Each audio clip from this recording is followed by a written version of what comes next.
All right, here's our first attempt at a video. It's Alamo Gem. We're going to just give our take on current standing where we're at with sports cards. Today's world. We'll just kick it off by talking about the new basketball product that came out. We're mainly basketball collectors, and of course Panini's Opulence, first off the line, and the hobby just dropped on Friday, and pretty similar to last year's product. I don't know, maybe it looks a little better. In all, my take on this product, it's literally just gold standard. Gold standard used to sell for about $150 to $250 a box. Now they're making you pay $1,000. The RPA is numbered to 79. Just didn't sell well at all last year, but the real takeaways from this product of the chase, definitely those finals patches, especially the finals 101. Either you get the advertisement piece or the actual finals patch. Maybe the 1s to 5 with Nike swishes, and then maybe books for rookies. Scott, you watched a ton of this product. What do you think, my man, on Opulence? What was your take on it? Yeah, the books, they look cool. I think you kind of nailed it with the being gold standard. The card is super appealing to the eye, but as far as resale, if that's what you're into, it just doesn't seem to carry the same kind of value, especially for something as high priced as it is, in comparison to, like, if you're looking at something that's $1,000 a box, you know, that's National Treasure's price, which is ridiculous. I'm glad you brought that up. You can buy a box of National Treasures for the same price as Opulence. A box of Opulence, 3 months, 4 months, get to Black Friday, you're probably looking at $600 to $750 a box on Opulence. I have no idea as to why anyone would personally buy a hobby box of it. I don't want to be all negative, and there's Liza, of course. I don't want to be super negative, Mr. Negative all the time. Just maybe breaking it. The Cavs and the Warriors, that was maybe a take on it. I think the Spurs were selling pretty cheap. Lonnie had a really good Summer League. I think that the Luka and the Trey stuff, there's way more chaseable. Luka stuff has pretty much been kind of stagnant, dying off, just not selling as much. There's just too much of his autograph out on the market right now. There's just by far too much of it. There's too many products. And then Scott, you can talk about this a little bit too, but you still have Immaculate and Flawless coming out. Yep. I mean, why am I going to spend thousands of dollars on Opulence? It's just, Panini, I understand they got to push all the products and have all this targeted 15, 18 products for the year and basketball, you know, whatever. But I'll just save my money for Immaculate and Flawless. And then you have the 19 massive draft class, and it's debatable for a different show about Zion and his prospects, but it just, I don't know. I don't have anything else to say on Opulence. If you're looking at spending that kind of money for a high-end product with what's left for the remainder of the year, personally, I'm not touching anything Opulence. It looks cool, but it doesn't have the same heritage as Immaculate and Flawless. If you're going to spend that kind of money, I think that's kind of okay. Not to hammer that home about the negativity, but it just kind of isn't. Yeah, I'm not touching it. That's where I'm going with that. Yeah, I hear you. And I like the scour of the breaks. Let's change now to a new topic. And once again, really try not to be negative here. Beckett does me a great service. They encase my cards. They give it a professional grading. When I sell the cards, no, there's no argument with it. Yeah, here, there, you can break it out, maybe get a better grade, but the prices have been raised twice this year. There's no arguing against that. We sent in a 30-day subs, and because of the National, they're taking 7 business days off. And then 4th of July, I have to wait 38 days. Business days. Business days, yeah, thank you. So not even 2 months to get back. What I used to spend back in February, I could have got it back in 10 business days for the same price back in February. But because they're so taxed at Beckett, for whatever reason, it's just gotten to this asinine rates where, and then you try to turn a PSA, you're desperate to turn a PSA, and then they got the membership, and they're like $25 a card, and you get, it's just additional grading fees. Where do you even turn to?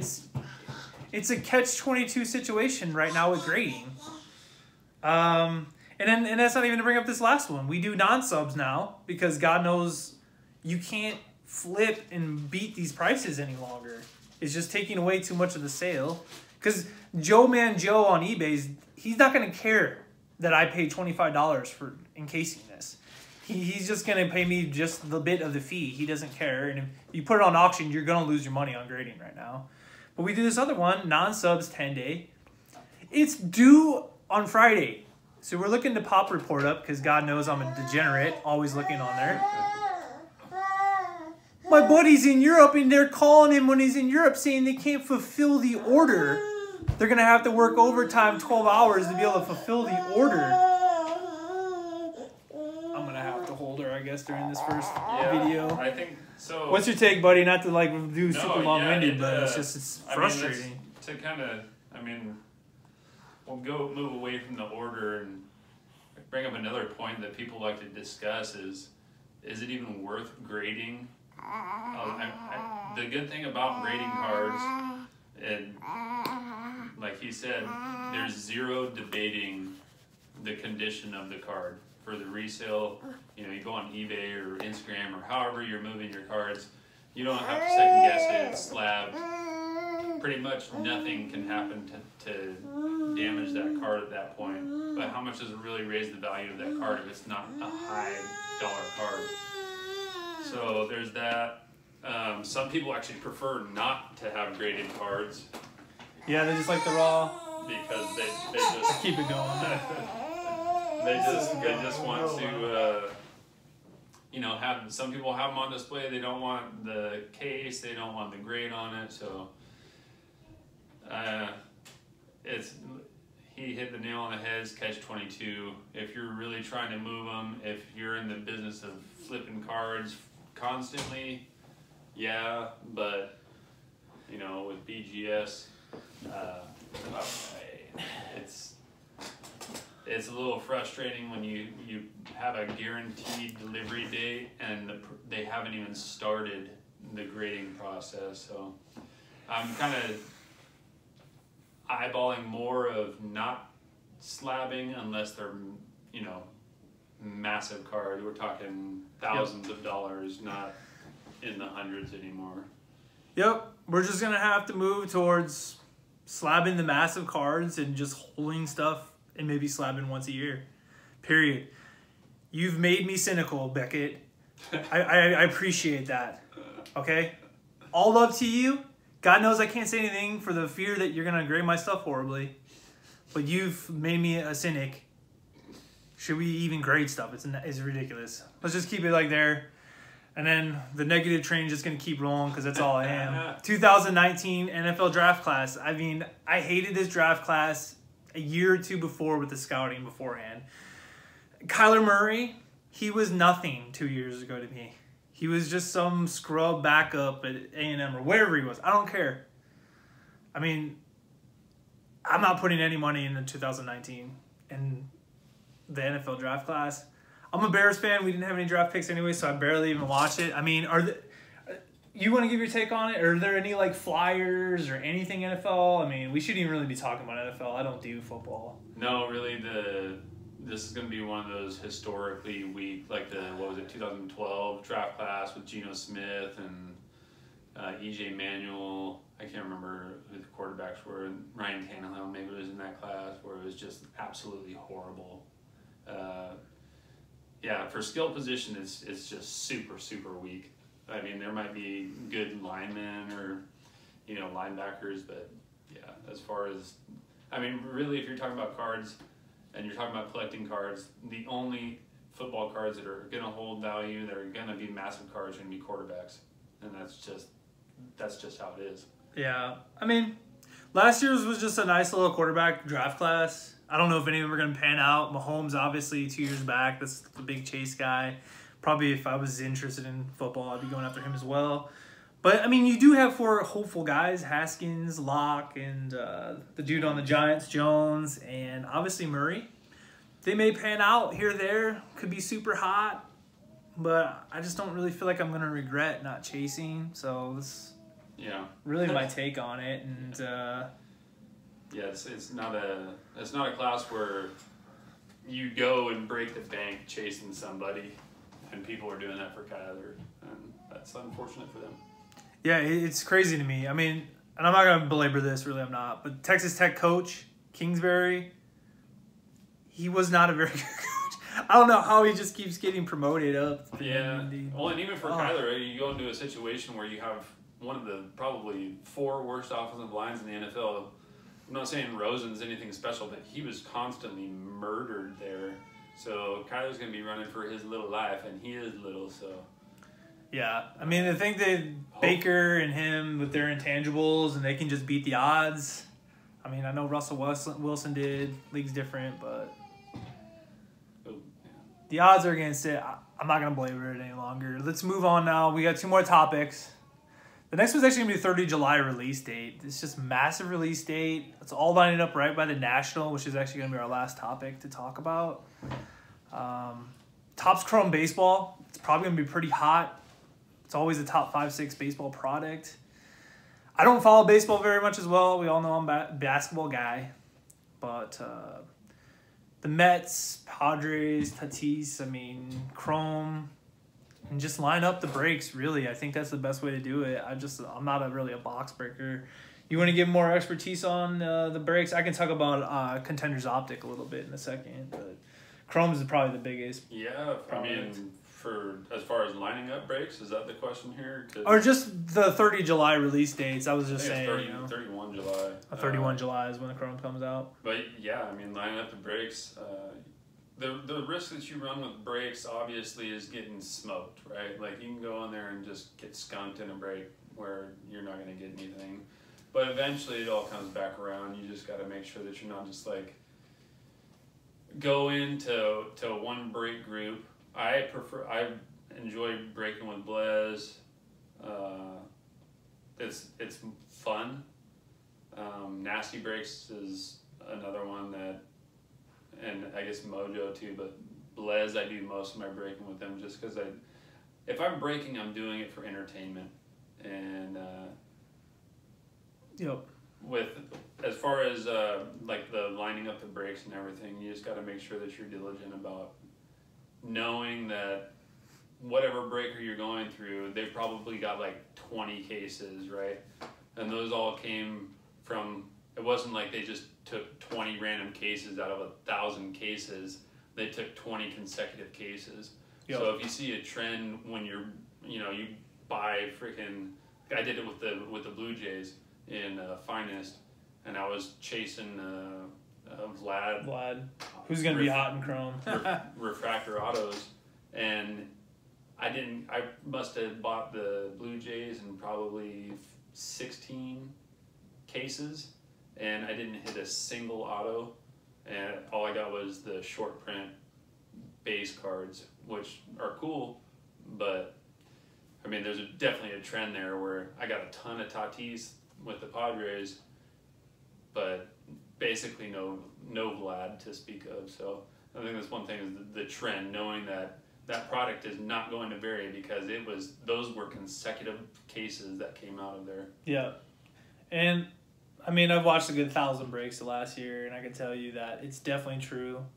Do some research, watch, but then there's always the reciprocal, buy it early so you get it in the mail early so I can get it out on eBay or even slab it early. I mean, there's just always give and takes to it all, but I think if anything, if you're going to chase a team like the Padres or the Blue Jays or the Mets, just try to reduce your risk, buy a few sneakier, cheaper teams, and see if you can hit some of their stuff so that you don't go completely skunked. But, I mean, Contenders, Optic, again, I have high hopes for that product. I think it's just one auto a box, which I don't mind. I just really want to minimize how many autos are in these products. It just makes the autos worth more. What was I going to say about the Optic? It's just late in the season. It's late in the season. Prism basketball is one of the first things to come out. It's always going to be hot, and then Contenders. Contenders Optic, it probably would be great. It's just, there's just thousands of Trae Young and Luka autos out there right now. I don't know how much legs it's going to have. The gold autos obviously those are always going to sell massive. It should be a fun product, probably a decent product to chase and break.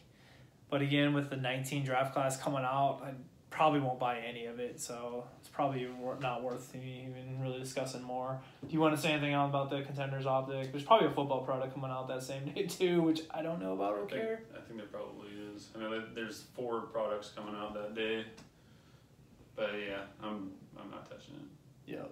Just rather spend my money on probably Topps Chrome and then reload for basketball season because it's gonna be huge. Yeah, the basketball again. I mean, with Zion, it's debatable. It'll probably be a different video, but you got that on the horizon right now. And then just last but not least, a few minutes, we'll just talk about the Nationals. I'm gonna be at the Nationals here in about a week and a half, and it's my first one, so I'm not gonna act like I'm this expert on Nationals, but we got some pretty big cards we're bringing. I've got some intel that the pricing is typically pretty high, and I think that I'm just really trying to narrow my focus on what I'm trying to do with my collection right now. I don't want to go into the fact I've been buying Prism base of specific players, but my take right now is just in terms of basketball, there's 5 to 6 transcendent basketball players and what holds in the value in the future. But obviously Jordan and Kobe and LeBron, they're at their peak pricing already. How much more legs are in those players and their cards? It's just not super chaseable. Giannis, maybe. I think Giannis is definitely a guy I look at just because I think he's got another run in his cards to pop those up if he could just win some titles and more MVPs. But it's really just a dark game right now for me for the 14, 15, 16, 17, and 18 draft classes. And not to go through it all, but, Jokic is a big man, 15, or he was selected with Embiid, another big man. If you look at that, I mean, Wiggins, garbage. I wouldn't put a dime into him, obviously. Actually, this is going to be way too long to even talk about, Jabari Parker. But then, you look at the next class. I don't even know if I could bring up, D'Angelo Russell, Karl Anthony Towns. Skip, pass, no thank you. And then the next year, I'm actually high on Denver. Call me crazy. Kind of higher on Denver. Not going to go into Porter and all that. But Jamal Murray's that next year, and he's good. Denver, they might compete. They might be a 1 or 2, 3 seed in the West. But it's just can I really invest in Jamal Murray, Scott? I mean, is that who we're chasing right now? Is it Jamal Murray Prism? Yeah, I'm not. There's no legs really in it. I mean, Simmons is the one sneaky guy. I mean, Derrick Rose, first 2 seasons in the league, had good seasons. 3rd year in, MVP. I mean, Simmons didn't play all his first year. He's played 2 seasons. Is this going to be his massive breakout year where Simmons is like, oh, man, I wish I had put $1,000 into Simmons over the summer. Sixers, they lost Redick and they lost Jimmy Butler. They added Al Horford. They added the kid Richardson from the Heat. They kept Tobias Harris. They'll have another year of development. Will Embiid lose 20 pounds? Could happen. The East got weaker. The East got weaker with Kawhi leaving. Everybody's going to fanboy the Sixers, but for all I know, the Bucks and the Celtics or something like that is going to be there at the end. I don't know. What do you think about Simmons? I mean, it's so hard. Yeah. As far as his collection, personally, I'm not chasing him. He could end up being a world breaker. Yeah. But I honestly don't really see it happening. He just isn't that. I mean, he's a big boy. He moves around the floor well, but is he that next level of athleticism that makes those big chases worthwhile? Mm-hmm. Not really. I mean, I'm always negative. He's got good vision. He's got the height and those intangibles. People want him desperately to be Magic Johnson. Please be Magic Johnson, Ben Simmons. We need you to save us for our thousands of dollars that we wasted on the 16-17 class. But as much as you desperately want these guys to fulfill destiny and be that guy, it just doesn't feel like it's going to happen. I think, honestly, you get one or two transcendent players each decade. You're looking at Giannis. I mean, and then you go to the 17 class. It was a nice little bit deeper class, but is there a guy there that's going to be transcended? I mean, Donovan Mitchell could be a little sneaky. Maybe he gets traded or he signs with a different team, and then you're kicking yourself because you should have maybe collected a bit of him. You got Fox. Fox looks like he could maybe break out, lead the Kings, but the West is so deep. There's just no way they could probably sneak better than like a 6 seed. Like, I can't fathom it. And then I'm not going to go, God, Tatum. I mean, who even knows with Tatum? So the 17 class has got some good talent. They could break out. A lot of people will watch this video maybe. Actually, probably nobody's going to watch this first video. But, yeah, I mean, not even to relive it. But, I mean, Luka seems like he's the one little guy right now. And just 1 year, he could get injured this next year or something could happen. He could have a little lesser year. Porzingis takes the ball away from him a bit more. And then maybe Trae Young. But right now it's like, is it even really worth putting your money into anything after Giannis? I mean, what's your take on that, Scott? I mean, maybe Luka. I think Luka's the one guy. Yeah, if you're looking to make money flipping cards, Luka's probably, and Trae was a pleasant surprise the way that he was able to perform this year, because he's not just a scorer where that's where a lot of people gravitate towards, is people who are going to throw up the big gaudy numbers. Yep. And he can do that, but he's also going to be top 3 to 4 in the league in assists every year. Yep. So I think that's what, and Luka too, right? Like, Luka's a 2-3 combo that actually can shoot. He's only 19 years old, so basically the same age that LeBron was his rookie year, and his rookie numbers were way better than LeBron's were actually. So Luka might be the only one that's like, could Trae maybe join it? Maybe. I wouldn't have put a whole lot of equity into that one. Yeah. But I think Luka actually has a legit chance at being the one that joins Giannis for this generation or decade, and we'll call it. Because, yeah, all those other guys, like, they could be all-stars, they could be role players, they could get on a team and win a title, but are they going to be the guys who are a top 5 player over the next 10 years? No. Yep. I think that's how I look at it, is what's the likelihood of this guy being able to be perennial, top 3 to 5 player in the NBA, and that's, I mean, you only got 3 to 5, and you're talking about, overlap in classes and all that stuff, so yep. It's highly unlikely. Yeah, so going to Nationals, Giannis, Luka, Trae Young, probably be my top guys. Maybe De'Aaron Fox, just because I think he's got a chance. Past that, really not much more to say. I'm getting excited about Nationals in about 10 days. I'm going to do another video, actually, showing the stuff I'm going to be taking in Nationals. I'll be posting that here on YouTube as well. We just gave our take on Opulence. We looked at the 2019 NFL Draft class. Went into some issues with Beckett. Finished it off looking at Nationals and talking about some of the products that are upcoming here in about 10 days as well. Other than that, Scott, you got any last parting shot, dude? No, man. Just, yeah, follow Alamo Gym 95 on Instagram. Check out the eBay page. And, yep. You're not going to get better service. Be wise with your collecting. Always. Yep. Hey, if you even have a question, hit us up. Yep. But yeah. We're just starting this up.